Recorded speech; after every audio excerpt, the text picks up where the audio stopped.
بے جرم و خطا قتل کیا ایک روزہ دار، بے جرم و خطا قتل کیا ایک روزہ دار، جنوں ملک سبھی ہیں اس غم میں سوگوار، روتے ہیں شبیر و شبر بھی زار و زار، ابن ملجم تجھ پہ لعنت ہو بے شمار، ابن ملجم تجھ پہ لعنت ہو بے شمار۔ جی ناظرین، 21 رمضان کے خصوصی اس عبادت میں، خصوصی اس پروگرام میں ہمارے ساتھ موجود ہیں مولانا فدا حسین بخاری صاحب، اور جیسا کہ آپ کو یاد ہے کہ پچھلے پروگرام میں ہم نے جنگ خیبر، احد اور خندق کے بارے میں بات کی تھی، بلکہ اور بھی کافی باتیں کی تھی۔ آج ہم جو زیادہ تر ذکر کریں گے مولا کائنات علی ابن ابی طالب کا، ان کی علمی فضیلت کے بارے میں ہم قبلہ سے پوچھیں گے کہ کیا فضیلت تھی، کیا ان کے پاس علمی فضائل تھے، وہ آج بیان کریں گے۔ سب سے بڑھ کر جو رہ گیا تھا قبلہ اس وقت رہ گیا تھا شب ہجرت، اور اس کے بارے میں ہم سب ضرور جاننا چاہتے ہیں کہ بیسیکلی شب ہجرت ہے کیا، ہوا کیا اس رات؟ جی ایسا ہے کہ یہ دو لفظ ہیں، ایک ہے شب اور ایک ہے ہجرت۔ جی، شب کا معنی رات اور ہجرت کا معنی ایک جگہ سے دوسری جگہ چلے جانا۔ جی، ٹھیک ہے، تو شب ہجرت اس لیے کہتے ہیں اس کو کہ رسول کریم صلی اللہ علیہ وآلہ وسلم جی، مکے میں تبلیغ کرتے تھے، اور مکے میں جب انتہائی آپ کے اصحاب پر اور آپ پر سختیاں شروع ہو گئیں اور لوگوں کو مارا پیٹا گیا، اور حضرت سمیہ اور حضرت یاسر جو حضرت عمار یاسر کے والدین ہیں، وہ پہلے شہید ہیں اسلام میں، ان کو شہید کیا گیا۔ یہ ساری تکالیف اور یہ ساری مشکلات آئیں، اور پھر یہ بھی تھا کہ یہ لوگ اب مزید ان میں ابھی سدھرنے والے لوگ نہیں ہیں، اسلام لانے والے نہیں ہیں، تو اللہ کے حکم سے رسول پاک جو ہیں ہجرت کر کے گئے۔ اگرچہ اس سے پہلی بھی ہجرت حبشہ بھی تھی، اور مدینے کے لوگوں نے آپ کے ہاتھ پر بیعت کی تھی، تقریباً 70 سے زیادہ لوگوں نے، تو انہوں نے کہا تھا آپ ہمارے پاس تشریف لے آئیں، تو رسول کریم اللہ کے حکم سے مکے سے مدینے ہجرت کرنے کے لیے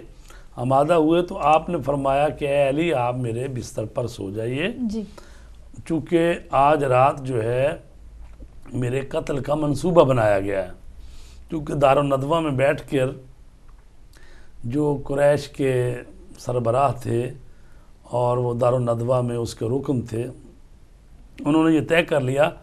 کہ ایسا کریں گے، رسول پاک کو یعنی ان کے بستر پر قتل کر دیں گے، تو سارے قبیلے جب اس میں شرکت کریں گے تو بنی ہاشم کے لوگ پھر ان سے مقابلہ نہیں کر سکتے، تو ظاہر ہے خون بہا دینا پڑے گا۔ تو جب یہ طے ہو گیا تو آپ نے اللہ کے حکم سے حضرت علی کو کہا کہ آپ میرے بستر پہ لیٹ جائیے اور میں جاتا ہوں، تو آپ نے فرمایا کہ یا رسول اللہ کیا میرا آپ کے بستر پر لیٹ جانا یا سو جانا جو ہے آپ کی حفاظت کر سکے گا، آپ کی جان بچ جائے گی؟ تو آپ نے فرمایا بے شک ایسا ہی ہوگا۔ تو حضرت علی علیہ السلام وہ شخصیت ہیں کہ جنہوں نے اپنے آپ کو رسول پاک کے لیے فدیہ بنا دیا، اور سب سے پہلے سجدہ شکر جو اسلام میں ہوا ہے، آپ نے سجدہ شکر کیا کہ پروردگار تیرا شکر ہے کہ میں تیرے نبی کا فدیہ بن رہا، سبحان اللہ، اور ان کے بستر پر سو گئے۔ رسول پاک جو ہیں وہ گھر سے تشریف لے گئے، اور رات کے وقت انہوں نے جو کافر تھے گھیرا ڈالا اور گھیر لیا مکان کو،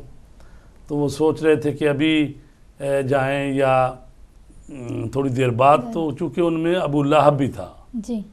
تو اس نے کہا کہ نہیں ابھی ٹھہریں، ابھی نہ جائیں۔ تو جب انہوں نے دیکھا کہ ہاں وہ محمد ابن عبداللہ سو ہی رہے ہیں، چونکہ رسول پاک نے فرمایا علی آپ میری چادر اوڑھ کر آپ سو جائیں، تو آپ رسول پاک کی چادر لے کر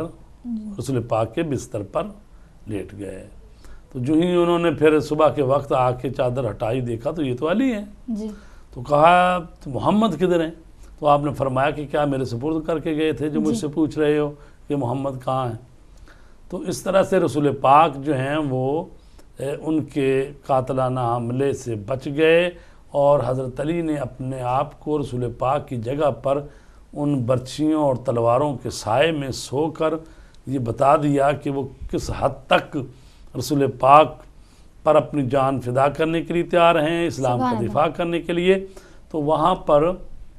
پھر اللہ تبارک تعالیٰ نے جو قرآن مجید میں آیت بھیجی ہے، سورہ بقرہ کی آیت ہے،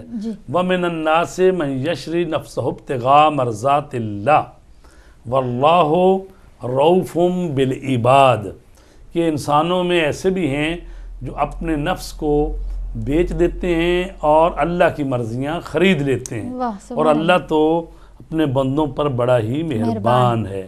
تو شب ہجرت جو ہے یہ بہت بڑی قربانی اور ایثار کی رات ہے، جو کہ مولا کائنات علی علیہ السلام نے اس طرح سے رسول پاک کو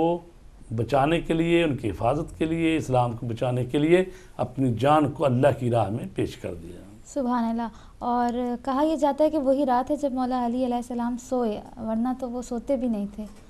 نہیں، یہ تو خیر مبالغے ہیں، اس لیے کہ یہ کہا جاتا ہے کہ جیسا میں اس رات سکون سے سویا، اس طرح سے، تو وَإِلَّا ایسا تو نہیں ہے کہ وہ بالکل سوتے نہیں تھے رات کو، لیکن وہ سکون اس رات ان کو میسر ہوا۔ ماشاءاللہ، سبحان اللہ۔ اور یہ بھی بتائیے ہمارے ناظرین کو کہ مولا علی کے علم کے بارے میں بتائیے کہ جو بھی کوئی مسئلہ حل نہیں ہوتا تھا تو وہ ضرور مولا علی کے پاس جاتا تھا، اور پھر اس سوال کا جواب مولا علی کے پاس ضرور ہوتا تھا۔ یہ ایسا کہ چونکہ مولا علی علیہ السلام کے پاس جو علم تھا وہ اللہ کا عطا کردہ تھا، علم لدنی تھا۔ پھر رسول پاک کے پاس جو علم اللہ کی طرف سے آتا ہے وہ حضرت علی کو تعلیم دے دیتے تھے۔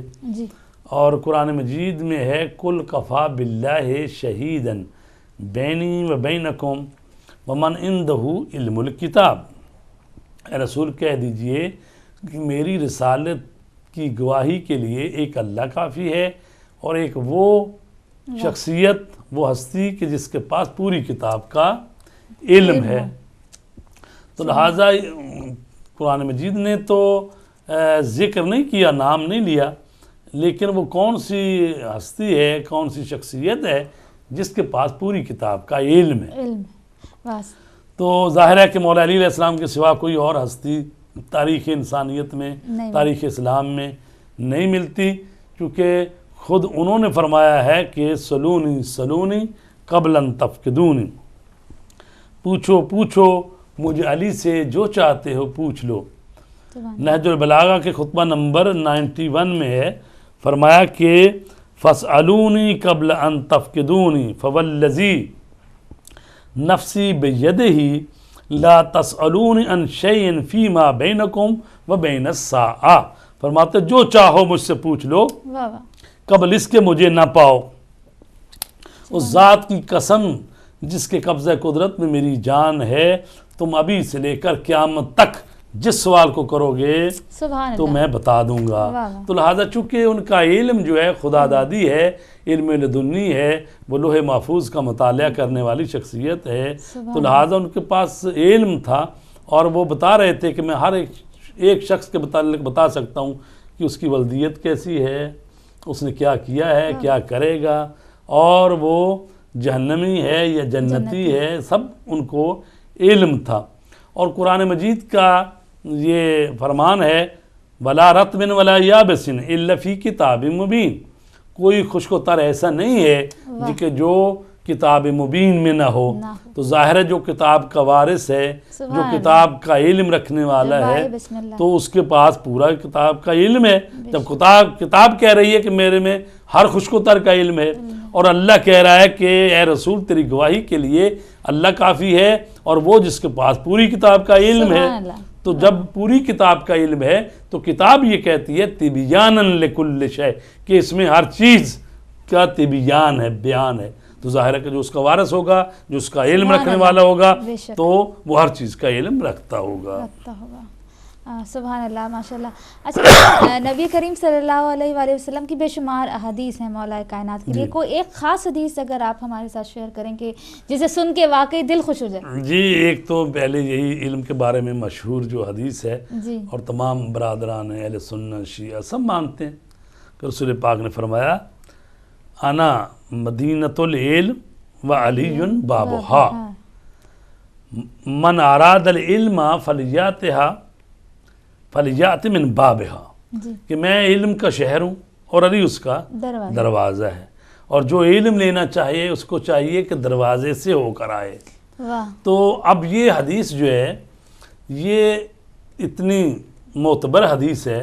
اور تمام شیعہ سنی اس کو مانتے ہیں، اچھا لیکن اس پر غور کرنے کی ضرورت ہے کہ فرمایا کہ رسول پاک نے کہ میں علم کا شہر ہوں، اور یہ نہیں کہا کہ میں علم کا جنگل ہوں، میں علم کا سمندر ہوں، جی یہ نہیں کہا میں علم کا بیابان ہوں، جی یہ نہیں کہا، بلکہ کہا میں علم کا شہر ہوں۔ تو اس کی وجہ یہ ہے کہ شہر وہ جگہ ہوتی ہے جہاں انسان کی ضروریات زندگی کی ہر چیز میسر ہوتی ہے، تو اس لیے کہا کہ میں علم کا شہر ہوں، یعنی تمہیں جو بھی تمہاری ہدایت کے لیے جو کچھ چاہیے، جو بھی علم چاہیے وہ میرے پاس ہے، اور اس کی کنجی کون ہے، اس کا گیٹ کون ہے، وہ مولا علی ہے۔ آپ نے آنا ہے تو مولا علی کے تھرو آئیے، وہ ہیں دروازہ، اس دروازے سے اگر دیواریں بھلانگنے کی کوشش کریں گے تو ظاہر چوری کہلائیں گے، چونکہ دروازے سے ہو کر آئیں۔ جس نے بھی جو کچھ لینا ہے مولا علی کی چوکھٹ پر آنا پڑے گا، وہی دروازہ ہے رسول پاک کے علم کا، وہی گیٹ ہیں نالج کا۔ اچھا یہاں میں آپ کو روکوں گی، میں ایک چینل میں دیکھ رہی تھی تو وہ اس حدیث کو انہوں نے ایکسٹینڈ کر دیا تھا۔ میں آپ سے پوچھنا چاہوں گی کہ یہ حدیث ایکسٹینڈ ہوئی ہے کہ جی دیواریں کوئی ہیں تو چھت کوئی ہے تو دیوار زمین کوئی ہے؟ میں نے آن ایئر یہ دیکھا ہے کسی چینل پہ۔ جی صحیح کہہ رہی ہیں آپ، یہ بعد میں لوگوں نے حدیث میں اپنی طرف سے جملے ڈال دیے، ایسا نہیں ہے، کیونکہ شہر جو ہوتے ہیں ان کی چھتیں نہیں ہوتی، کسی ایک چھتے بازار کی چھت تو ہو سکتی ہے، تو چھوٹا سا بازار ہو اس کو اوپر سے چھت دیا گیا ہو، وَإِلَّا کوئی بھی بڑا اب ہم لاہور سے ہیں تو لاہور کا کیا 12 دروازے ہیں، تو لاہور کی چھت بھی ہے، پہ اتنا بڑا شہر ہے، تو لہٰذا پورے شہر کی چھتیں نہیں ہوتی تھی، نہ چھت نہیں تھی تو پرناڑے بھی نہیں تھے، پرناڑے نہیں تھے تو باقی بھی سلسلہ نہیں تھا، تو لہٰذا جتنے بھی یہ پرناڑے ڈال کے دیے اس میں یہ چھت ڈال دیے، یہ ساری اپنے سے حدیثیں کو خراب کیا گیا ہے۔ رسول پاک کی حدیث اتنی ہے کہ انا مدینۃ العلم والی بابها من اراد العلم فلیات من بابها، یہ حدیث ہے۔ تو لہٰذا یہ جو شہر ہوتا ہے نا اس کے دروازے تو ہوتے ہیں لیکن چھت نہیں ہوتی، ٹھیک ہے؟ تو لہٰذا وہ مولا علی علیہ السلام کی اس فضیلت کو کم کرنے کے لیے، اور پھر یہ ہم دیکھیں کہ مولا علی نے تو خود دعویٰ کیا ہے، کسی اور نے دعویٰ ہی نہیں کیا، دوسروں نے یہ فرمایا کہ بھئی کسی نے 12 سال میں سورہ بقرہ یاد کی، اور کسی نے کہہ دیا کہ مجھ سے زیادہ تو مدینے کی عورتیں زیادہ فقیہ ہیں، فاضل ہیں، ٹھیک ہے جی؟ تو مولا علی ہیں جس نے کہا کہ